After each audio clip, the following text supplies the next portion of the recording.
Hello, it's Davey Mooney coming to you from the University of North Texas, where I run the jazz guitar program. I'm a Benedetto artist, Sunnyside Records, got them all up there. Sunnyside Records artist. Got my Mel Bay books, including the brand new Into the Labyrinth, An Anatomy of Position Playing for Jazz Guitar.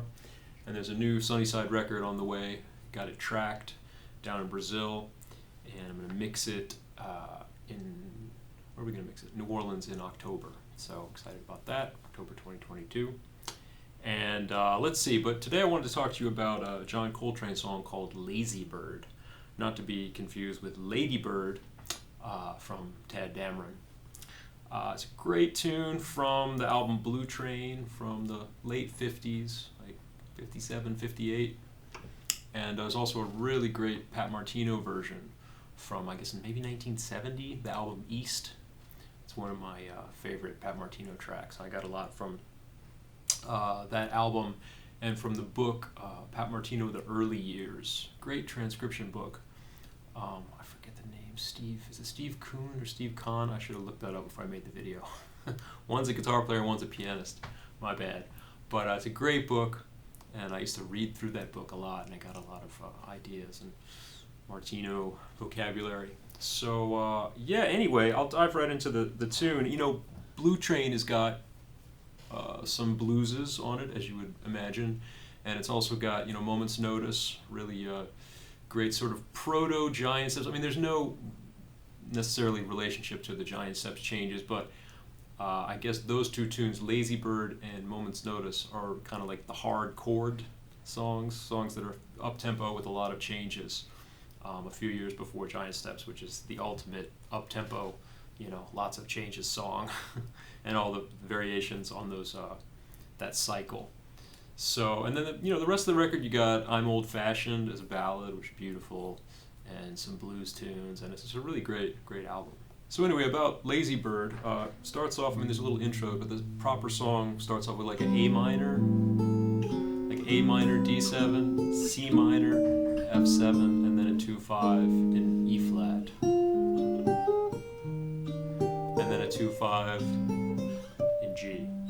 So you got a few key areas right off the bat, sort of 2-5 in G, 2-5 in B flat, doesn't go to B flat, 2-5 in E flat, get to E flat, and then a 2-5 in G. And then another thing really interesting there, that's the A section. It's an AABA tune, 32-bar tune, but instead of a normal turnaround that would take you back to A minor, after the G, he goes A flat minor, D flat 7. So,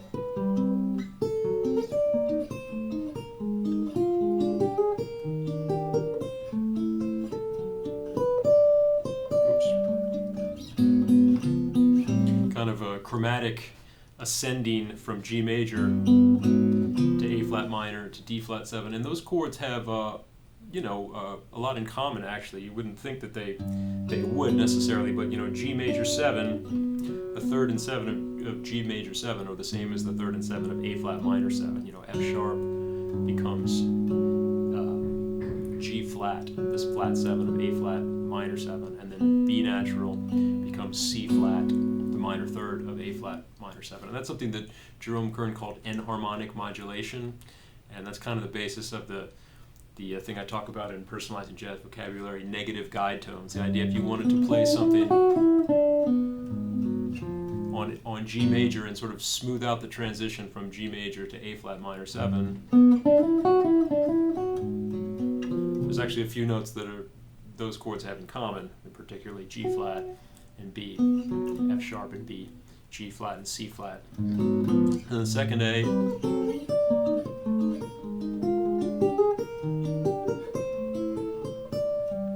same thing. And then the bridge, there's a 2-5 in A, and then the same thing, you have an A major and then B flat minor, E flat 7, so that third and 7 of A major become the third and the 7 of B flat minor through the enharmonic modulation. So it's not really a modulation, but the common tones that those notes share, the negative guide tones, if you will. And in that case, the melody itself, ends on the major third of A major, then the 2-5 in G, and again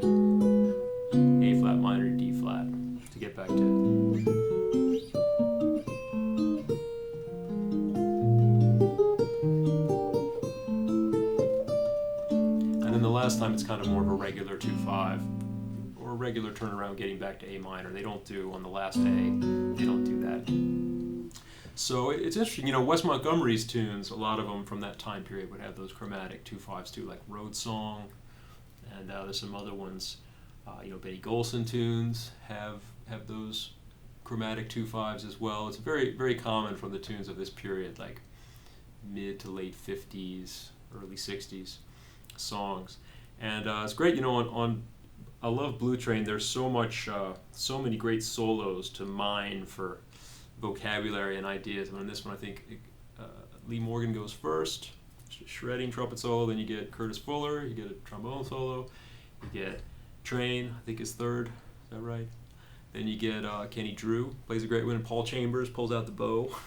I think you get a little Philly Joe too. I think right before the head out. And this song is always funny too because no one really can remember the coda chord changes. And you know, as a tribute to that, I'm not going to tell you what they are because I don't remember either. And I could have looked them up, but you know that wouldn't be keeping it real. You know, people call this tune and they're like, yeah, and then they remember somewhere at the head out that nobody knows the coda, and they just end up. It's always this kind of raggedy ending.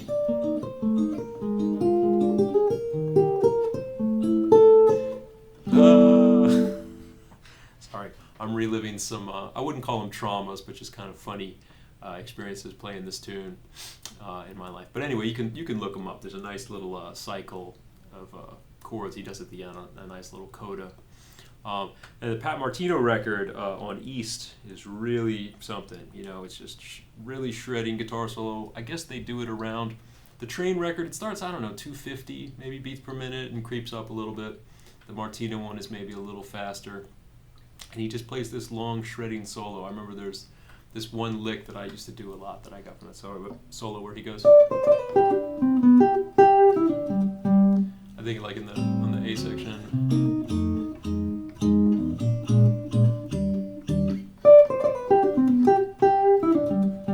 And I used to play that a lot. I thought that was so cool. And yeah, he plays, at one point he does this thing, some kind of ascending chromatic line like that, and somebody in the studio like yells, you know, like, whoa. It's great. It's like that moment on Still by Starlight, the 64 concert where somebody just loses it and has to holler. So yeah, but it's a great tune. And when I'm soloing on it, you know, I look for those commonalities, right? Like A minor to C minor. I mean, one way to think about that too would be like C major to C minor, right? Because A minor and C major are really similar. So, you know, it's major to minor. So they have a lot of common tones, right? The note C, the note D, G, A.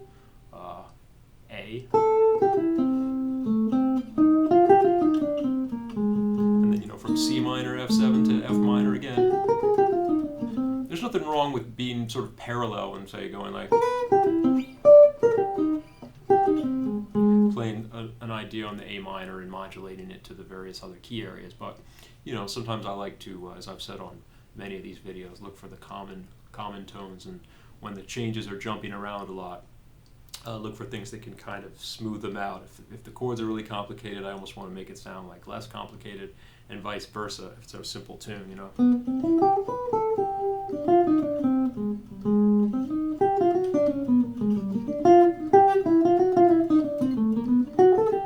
Even when you're on E flat, you know, and then you got to get back to G, you could almost think of that E flat as like an A minor 7 flat 5. So if you're going like,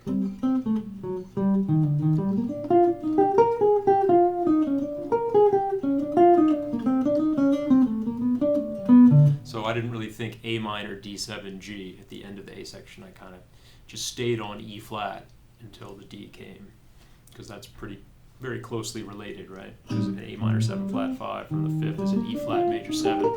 You're kind of closer than you think. You know, you're always, or the other adage is you're always one fret away from the right note, which is true. You know, you're never more than a half step away. And you know, like I said,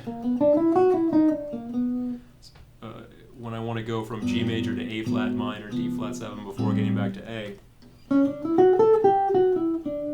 I try to come up with an idea that's going to take advantage of that commonality of the B and the F sharp on the G becoming enharmonically to the same pitches, you know. Sometimes I forget, you know, in the heat of battle, I've got through the, you know, that first A, because it's mainly like the first A and the bridge where you have those chromatic passing tones. So sometimes I forget that they're coming, passing chords. So. And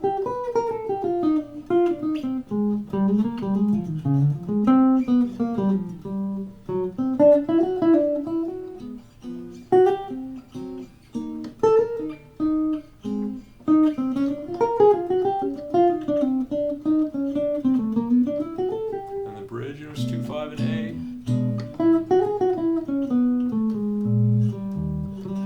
Remember that there's a chromatic 2/5 after the A, you get B flat minor.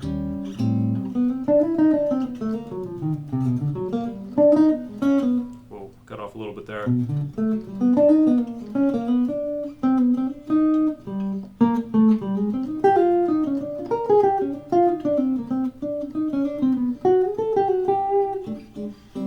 And yeah, you know, it's one of those tunes where there's a little bit of an athletic event, maybe not as comparable to Moment's Notice, maybe. I don't find it as daunting as Train Changes, but it's a fun one. So I'm going to play a few choruses on it. I don't do it quite as fast as they do on those records, but you know, I'm going for clarity over speed.